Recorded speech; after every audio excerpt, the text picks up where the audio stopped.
This is not about buying a new stove. Hey, this is about physics you're ignoring every time you light a fire. Right now, if you're running a wood stove the way most people do, you're burning 40% more wood than you need to. That's not an estimate. That's thermodynamics. Typical household burning wood the normal way goes through 4 to 6 cords per winter. The same house, same stove, burning correctly, 2.5 to 3 cords, same warmth, half the work.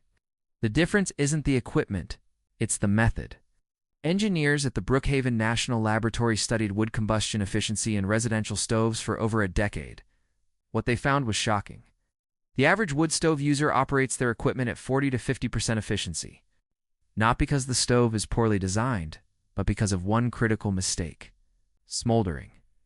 When you load your stove at night, dampen the air intake. Let it burn slow for 8 hours.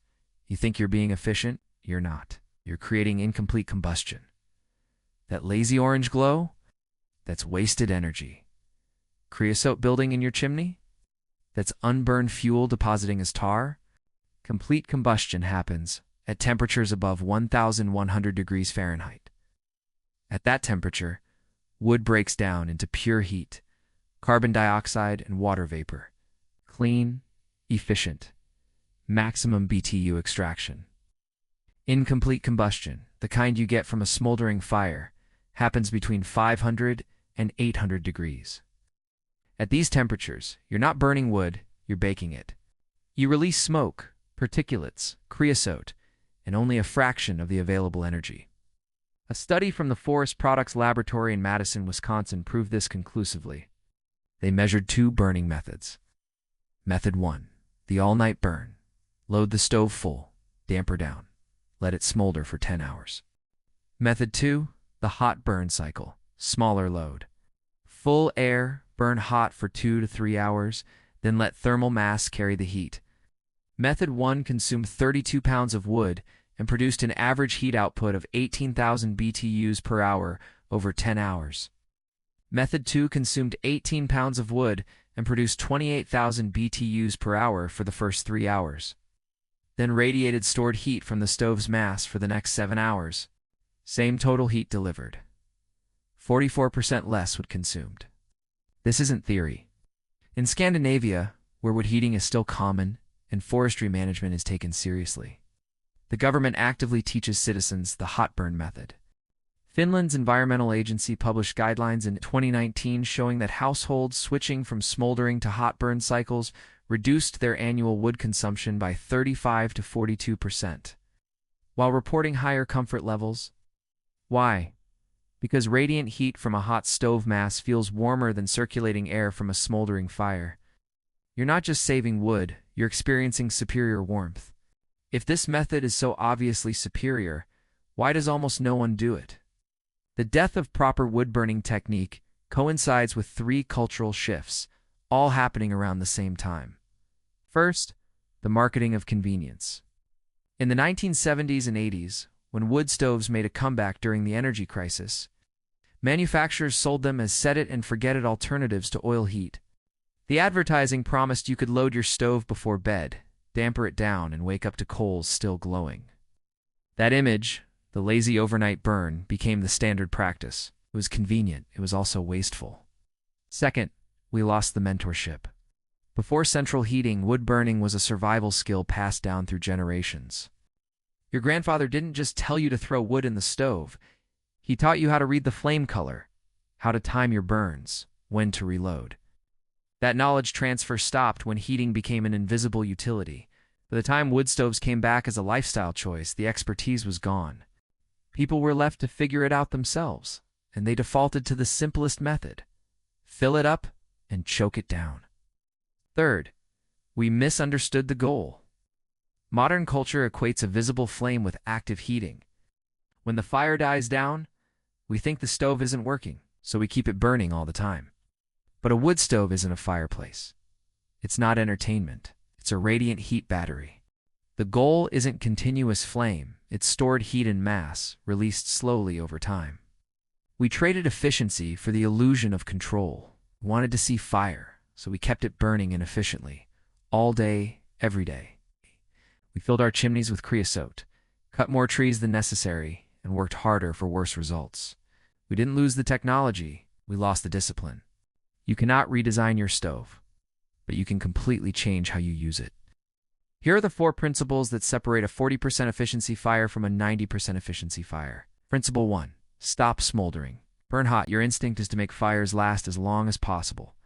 That instinct is bankrupting you in BTUs. The science wood releases energy through pyrolysis, the thermal decomposition of organic material. For complete pyrolysis, you need sustained temperatures above 100 degrees Fahrenheit. Below that, you're creating smoke, not heat. Smoke is just unburned fuel leaving your chimney. What to do instead? Load less wood. Open the air intake fully. Let the fire burn hot and bright for 2 to 3 hours until the wood is reduced to a coal bed. Then shut it down. The stove body, if it's cast iron or soapstone, will have absorbed that heat and will radiate it for the next 6 to 8 hours. You will use less wood, generate more heat, and produce almost no creosote. Your chimney will stay cleaner. Your stove will last longer. Your firewood stack will stretch further. 1 hot fire beats 3 smoldering fires every single time. Principle 2. Add thermal mass to your system. If your stove is just a thin steel box, it can't store heat. You need mass. Modern wood stoves made from 1/4-inch steel are designed for convenience and cost. They heat up fast, but they also cool down fast. If you want your heat to last, you need to surround that stove with something that can absorb and store energy. Practical options: fire brick lining. Line the inside of your firebox with fire brick. It absorbs the intense heat of the fire and radiates it back into the room long after the flames die. Stone or brick hearth. Don't just put your stove on a thin metal pad. Build a proper masonry hearth beneath it. That thermal mass will soak up radiant heat from the stove bottom and release it for hours. Heat shields with air gaps. If your stove is near a wall, don't use a solid shield. Use a shield with a 1-inch air gap behind it. The air circulates, the shield heats up, and it radiates warmth into the room instead of just blocking it. For advanced users, if you're installing a new stove, consider a soapstone or cast iron model. Soapstone in particular is unmatched. It can absorb heat at temperatures up to 1600 degrees Fahrenheit and release it evenly over 12 to 24 hours. Yes, it costs more, but it will cut your wood consumption in half and outlast you. Principle 3. Control the fuel, not the air. Most people try to control burn rate by adjusting the air damper. This is backwards. When you restrict airflow to slow down a fire, you create incomplete combustion. The fire doesn't burn slower, it burns dirtier. You get the same amount of heat, just spread out over more time, with added smoke and creosote. The correct method: control burn rate by controlling fuel load. Want a short, hot fire? Load 3 to 4 small splits. Want a longer burn? Load 5 to 6 splits, but still keep the air open. Let the fuel amount dictate the duration. Let the airflow stay optimized for complete combustion. Think of it like this. You wouldn't run your car rich on fuel and low on oxygen too. Make the gas last longer. You'd just ruin the engine. Same principle applies to fire. Principle 4. Season your wood to below 20% moisture. This is non-negotiable. If you ignore every other principle but follow this one, you'll still see a 30% improvement. Wet wood doesn't burn efficiently. Period. When moisture content is above 20%, the fire has to spend energy boiling off water before it can combust the wood. That's wasted heat, going straight up the chimney as steam. How to season wood properly: cut and split in early spring, March, April. This gives you 8 to 10 months of drying time before winter. Stack in a single row, off the ground, with airflow on all sides. Don't pile wood in a heap. Air needs to circulate. Cover the top only. Leave the sides exposed. You want rain to run off, but you need airflow to dry the wood. Test with a moisture meter. They cost $20. Anything below 20% is good. Low 15% is ideal. If you're burning wood this winter that you cut last summer, you're wasting fuel. The wood you cut today is for next year. Get ahead of the cycle. Stay ahead of the cycle.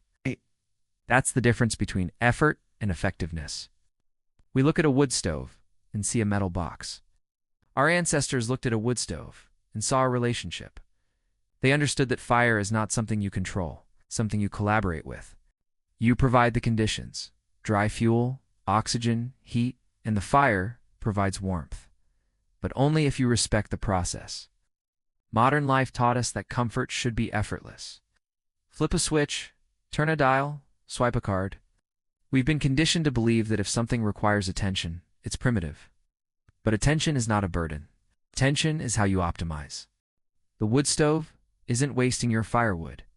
You are. Yes. You've been taught to treat it like a thermostat when it's actually a craft. This isn't just about saving wood. It's about the realization that efficiency and ease are not the same thing. Efficiency requires understanding. Ease requires dependency. When you burn a fire correctly, when you see that coal bed glowing at 1,200 degrees, and you know you've extracted every BTU from that wood, you've done something our culture no longer teaches. You've mastered a process instead of outsourcing it. The stove is just steel and fire brick, but the method, that's knowledge. Knowledge doesn't run out, doesn't need to be shipped in, and can't be turned off by someone else. Burn hot, store heat, use less. That's not nostalgia. That's physics. If you burn wood, tell me in the comments, are you smoldering or burning hot? I want to know if this changes how you're thinking about your next fire. And if this video helped you see your wood stove differently, hit that like button and subscribe. I'm here to help you recover the skills we were never taught. Until next time, let the fire burn clean. You've got this.